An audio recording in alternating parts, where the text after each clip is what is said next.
titre, Madame, Messieurs, bienvenue à tous. Les concertations nationales ont connu leur point de chute ce samedi. Le travail accompli par tous les délégués a été reconnu par le président de la République, Joseph Kabila. Sans l'apport des personnalités étrangères, le présidium a su mener à bon port les débats pour un atterrissage en douceur.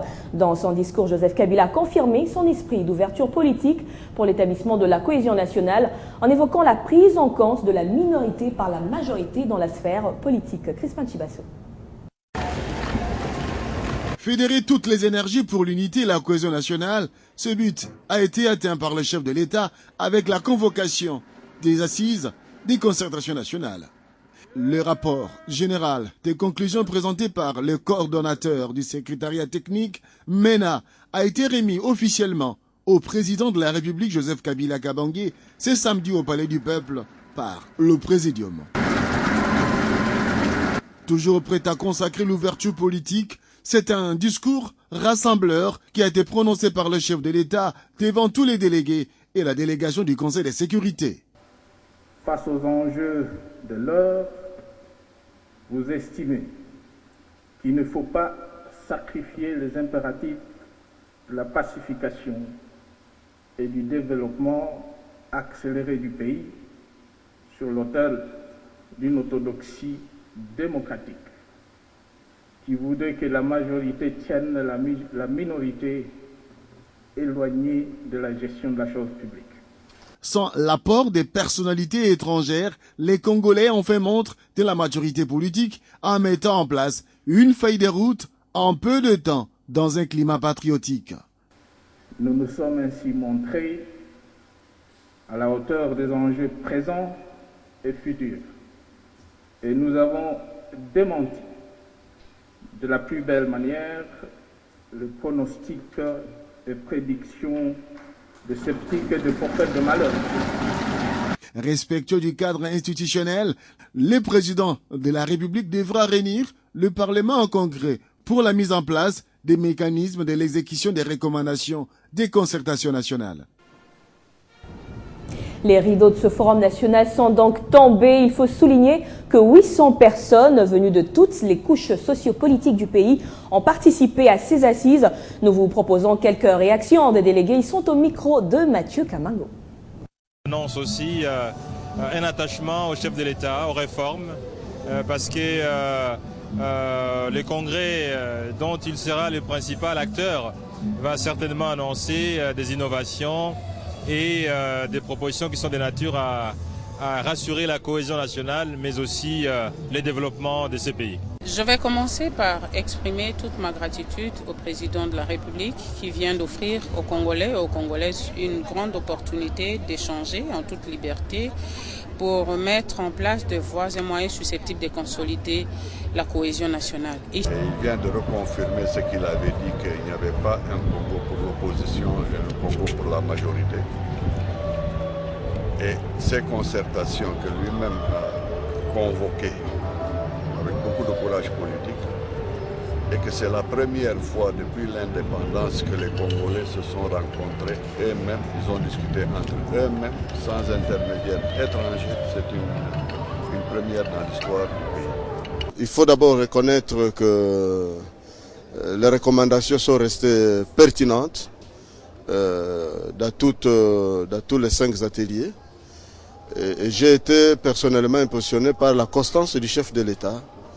Et d'ailleurs, il a eu l'occasion de rappeler ça à tout le monde, à toute la nation qui le suivait, et qu'il a toujours été ouvert. La fin d'une chose vaut mieux que son commencement. La peur de tout un chacun ici, c'est qu'on avait décollé, mais on ne savait pas comment l'avion allait atterrir. C'est le moment que dans notre pays, que le peuple congolais puisse élever Dieu dans tout ce que nous devons faire. Parce que sans Dieu, rien ne pourra aller. Le président de la République, dans son discours, nous a dit qu'il y aura des mesures importantes qui seront annoncées d'ici là pour répondre à l'attente de la population congolaise. Les concertations nationales avaient pour but de créer la cohésion nationale et de trouver les moyens de restaurer l'autorité de l'État sur l'ensemble du pays.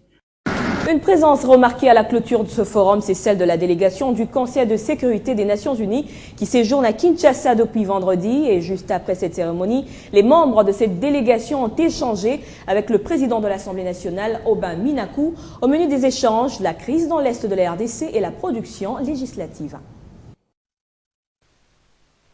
La présence à la cérémonie de clôture des concertations nationales de la délégation de membres du Conseil de sécurité est un signal fort qui traduit les soutiens de la communauté internationale à l'initiative du chef de l'État, Joseph Kabila Kabange.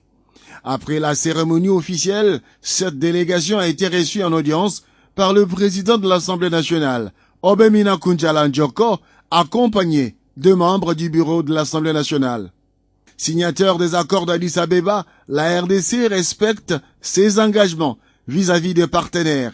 Ceci a été démontré par le président de la Chambre basse du Parlement congolais, assez haute, arrivé à Kinshasa le vendredi soir. Avec la tenue des assises des concertations nationales, la République démocratique du Congo démontre sa volonté d'avancer sur la voie démocratique et les autorités congolaises soutiennent la vision du chef de l'État, Joseph Kabila Kabange.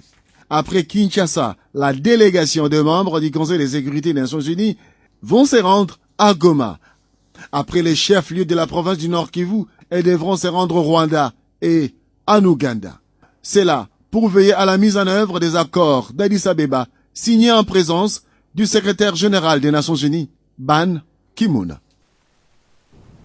Un jour avant la clôture solennelle des travaux des concertations nationales, les délégués à ce forum originaire de la province du Kasaï oriental se sont rencontrés au salon Okapi de l'hôtel Venus. C'était à l'initiative du gouverneur Alphonse Ngoï Kassanji, dont l'objectif d'harmoniser le cahier des charges de cette province située au cœur du pays. Ils sont issus de la majorité aux affaires, de l'opposition modérée et radicale, de la société civile plurielle et de la diaspora, ces fils et filles du Kasaï oriental réunis autour de leur frère, le gouverneur de cette province, Alphonse Ngoï Kassanji. Au-delà de leurs appartenances politiques et de leurs convictions spirituelles, les Est-Kasaïens ont pour la première fois depuis la défunte Codécor, conférence pour le développement du Kasaï oriental, examiné ensemble les vrais problèmes qui se posent à leur province, l'électrification, la réhabilitation des routes, l'agriculture et la relance économique à travers celle de la minière de Bakwanga, sans oublier les inquiétudes actuelles engendrées par l'annexion de la cité du lac Munkamba à un des territoires du Kasaï occidental. La vision du chef de l'État pour ces concertations, c'est de créer la cohésion nationale. Donc, quand on parle de la cohésion nationale, il faut aussi créer la cohésion provinciale. Des problèmes que le gouvernement central devra donc solutionner. Ce sont des questions qui sont prises à bras le corps au niveau du gouvernement. Depuis 2010, nous essayons de redonner vie à l'AMIBA. Ce n'est pas facile dans une période de basse conjoncture, mais que maintenant que le pays commence à sortir plus ou moins la tête de l'eau, nous y pensons très sérieusement et le président est extrêmement préoccupé par l'avenir économique de la province du Kasaï oriental. Tous se sont réjouis de cette rencontre voulue fraternelle par le chef de l'exécutif du Kasaï oriental. Il a été décidé la mise en place d'un cadre de concertation permanent pour la province du Kasaï oriental et la nomination des membres de l'exécutif du Kasaï oriental détachés à Kinshasa comme jonction entre la province et ses ressortissants dans la capitale. Depuis 10 ans, le Trésor public de la RDC a enregistré des paiements pour 20 millions de minutes des appels internationaux entrants par mois, alors que des plateformes de surveillance neutres installées à l'étranger renseignent que c'est au contraire 120 millions d'appels internationaux qui vont chaque mois en direction de la RDC. Ce sont là des révélations du ministre des PT NTIC, Kinke Mulumba, lors du point de presse qu'il a tenu ce samedi 5 octobre. Le patron du secteur de la communication décrit par ailleurs ce système appelé Simbox qui fonctionne grâce à une connexion Internet et grâce aussi à des SIM qu'on acquiert chez les opérateurs de téléphonie mobile. On l'écoute. Je rappelle que lorsque le gouvernement de la République a décidé de combattre cette fraude en instituant un consortium international franco-américain, AGELIS, entreprise Télécom pour aider les trésors publics à se rétablir dans ce droit. Il a rencontré une opposition farouche des opérateurs de téléphonie mobile qui ont fait bloc et front contre l'État et contre le consortium, malgré nos nombreux appels à l'ordre. Le jour même où les concertations nationales rendent compte du rapport sur le groupe thématique économie, secteur productif, finances publiques, voilà que nos services, qui pistaient depuis plusieurs jours ce malfrat, tombent sur une caverne d'Alibaba, 2 racks de matériel, des technologies de pointe, une puissante station terrienne avec une amplification forte en vue de la fiabilisation professionnelle du signal, un centre informatique moderne et plusieurs groupes électrogènes de très grande puissance fonctionnant jour et nuit depuis de nombreuses années. Tout cela dans une banale maison à Kinshasa, dans le quartier de Makampagne, dans la commune de Ngaliema. Nous saluons la détermination du président de la République, chef de l'État, sans laquelle ce travail citoyen de traque n'aurait jamais été conduit. Je voudrais vous dire, enfin, que la traque a été lancée. Elle reste lancée. Nous ne sommes qu'à ses débuts. Sachez également que le comité exécutif du Haut Commissariat des Nations Unies pour les réfugiés a tenu sa 64e session à Genève du 30 septembre au vendredi 4 octobre. La RDC était représentée par Richard Mouyège, le ministre en charge des réfugiés, qui a peint la situation de ses compatriotes réfugiés et déplacés à la Lino-Mwamba.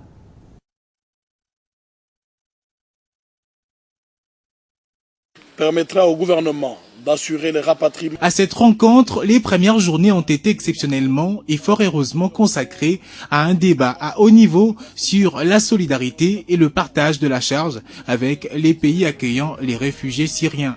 Situation qui n'a pas laissé indifférent le représentant de la République démocratique du Congo.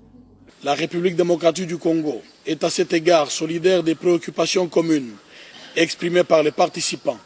Elle partage entièrement les objectifs globaux proposés pour les segments de haut niveau, humanitaires et apolitiques, sur la solidarité et le partage de la charge avec les pays accueillant les réfugiés syriens.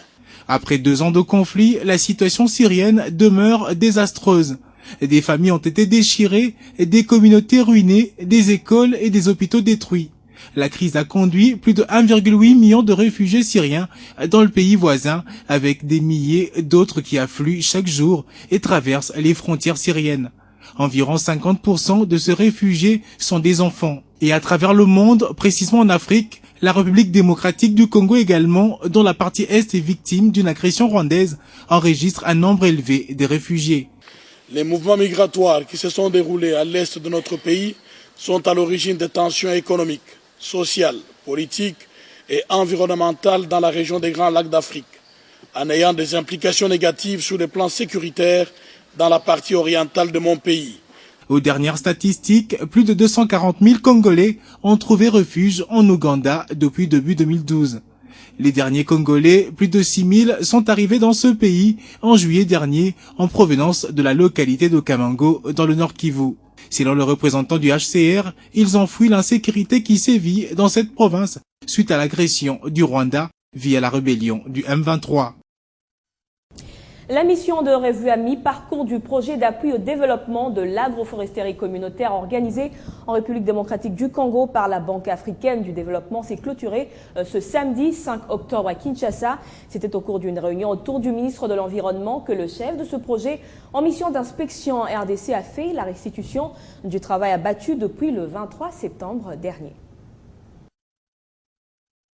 Lutter contre la pauvreté à travers le développement en agroforesterie communautaire, c'est l'objectif de la mission de revue à mi-parcours organisée en RDC par la Banque africaine du développement qui vise d'abord à restaurer le couvert forestier dans les espaces dégradés, dont à peu près 60% à Kinshasa dans le plateau des Bateke et 40% à